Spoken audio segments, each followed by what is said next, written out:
दोस्तों जरा सोचिए, अगर कल सुबह उठते ही आपके फोन से व्हाट्सएप, यूट्यूब, इंस्टाग्राम सब गायब हो जाए, न मैसेज, न वीडियो, न पोस्ट, कैसा लगेगा? और यही हुआ है नेपाल में। 26 सोशल मीडिया ऐप पर अचानक बैन लग गया और इसी बैन के खिलाफ सड़क पर उतरे जैन। काठमांडू की सड़कों पर 19 साल का शबाना बुथाथोकी चिल्ला रहा था, ये सिर्फ ऐप नहीं, ये हमारी आजादी है। लेकिन अगले ही पल पुलिस की गोलियां चली, उसकी आंखों में सपनों की जगह खून भर गया। ये कोई फिल्म नहीं बल्कि सच्चाई है 8 सितंबर 2025 की, जब नेपाल में सोशल मीडिया बैन ने पूरे देश को हिला दिया। All the Nepalese citizens are fed up of corruption. Every youth are going outside the country, so we want to protect our youth and make the country's economy. अब सवाल यह है, क्या यह सिर्फ सोशल मीडिया का बैन था? क्या नेपाल की पूरी सिस्टम का पतन पीएम केपी शर्मा ओली का रिजाइन देने से क्या बदल जाएगा? क्या युवाओं का गुस्सा अब भारत या दूसरे देशों में फैलेगा? और सबसे बड़ा सवाल, अगर कल आपकी आवाज पर ताला लगे तो आप क्या करेंगे? पूरी कहानी जानने के लिए वीडियो को अंत तक देखिए, क्योंकि यह सिर्फ नेपाल की नहीं, आपकी भी कहानी हो सकती है।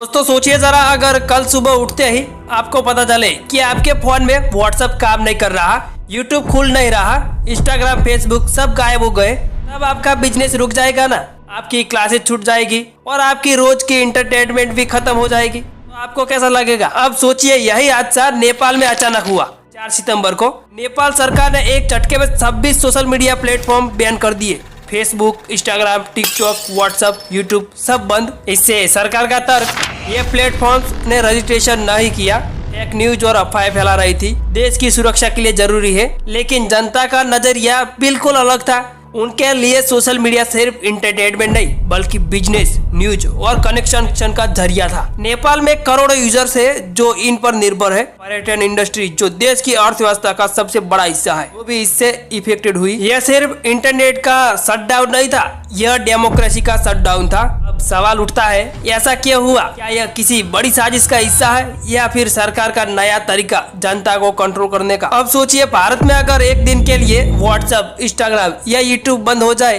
तो क्या होगा? शायद ट्रेंडिंग हैशटैग बनेगा, लोग आउटरीच करेंगे और कुछ दिनों बाद नॉर्मल हो जाएगा। लेकिन नेपाल में यही बैन जब वीक तक चला तो लोग सड़कों पर उतर आए।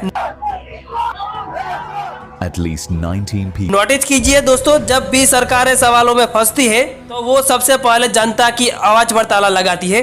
और नेपाल में यह पहली बार नहीं हुआ। 2006 में राजाशाही के खिलाफ आंदोलन में भी मीडिया पर कंट्रोल की कोशिश हुई थी, लेकिन इस बार बैन ने आग में घी डालने का काम किया है। युवा पीढ़ी जो जेन जेड कहलाती है, वो सड़कों पर उतर आई, क्योंकि उनके लिए सोशल मीडिया टाइम पास नहीं बल्कि उनकी आवाज का प्लेटफॉर्म था। साउथ एशिया की सरकारों को अब यह समझ लेना चाहिए कि 21वीं सदी में इंटरनेट सिर्फ इंटरटेनमेंट नहीं है, यह रोजमर्रा की जिंदगी और रोजी रोटी का सवाल है। इसे दबाने की कोशिश जनता को सड़क पर उतारने की सबसे बड़ी वजह बनती है। दोस्तों अब आते हैं असली मुद्दे पर। यह बैन सिर्फ ट्रिगर था, लेकिन आग बहुत पहले से सुलग रही थी। नेपाल में युवा बेरोजगारी 20% से ऊपर है। जीडीपी रेमिटेंस से आती है, मतलब युवा विदेश जाकर पैसे भेजते हैं, क्योंकि घर में नौकरियां नहीं, शिक्षा सिस्टम खराब, महंगाई आसमान छू रही थी, भ्रष्टाचार हर तरफ, और ऊपर से नेपो किड्स यानी नेताओं और अफसरों के बच्चे जो बिना मेहनत के नौकरियां और पावर पा जाते हैं।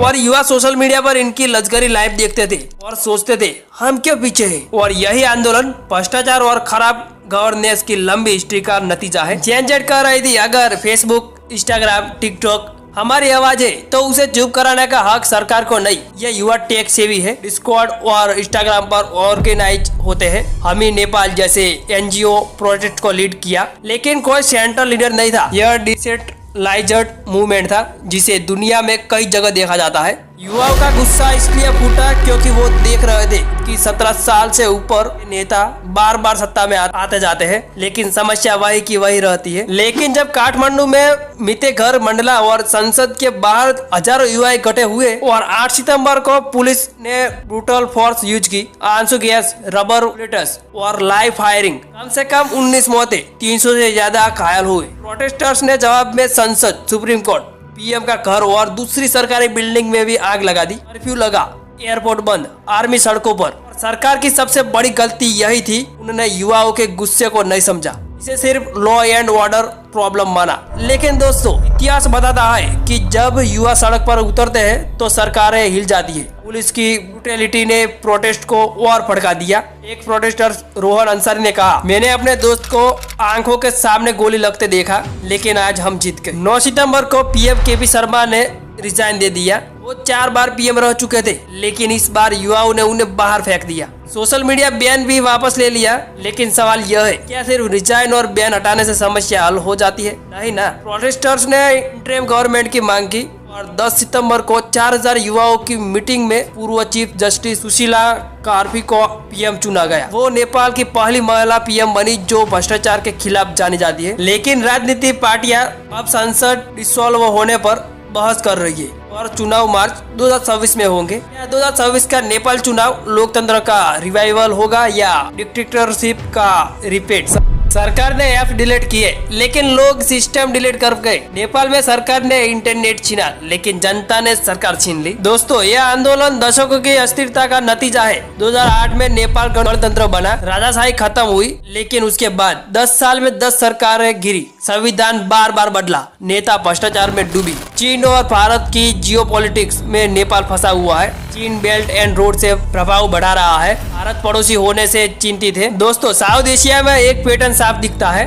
श्रीलंका में जनता इतनी नाराज हुई कि राष्ट्रपति भवन में घुसकर स्विमिंग पूल में नहा ली। बांग्लादेश में भी शेख हसीना को गद्दी छोड़कर देश ही छोड़ना पड़ा। और नेपाल में यहाँ हालात इतने खराब हुए कि 19 बच्चों ने अपनी जान गंवा दी। मतलब, जब सरकारें जनता की आवाज दबाती है तो जनता सरकार गिरा देती है। अब कंपैरिजन देखिए, भारत में भी सोशल मीडिया रेगुलेशन की बातें उठती है।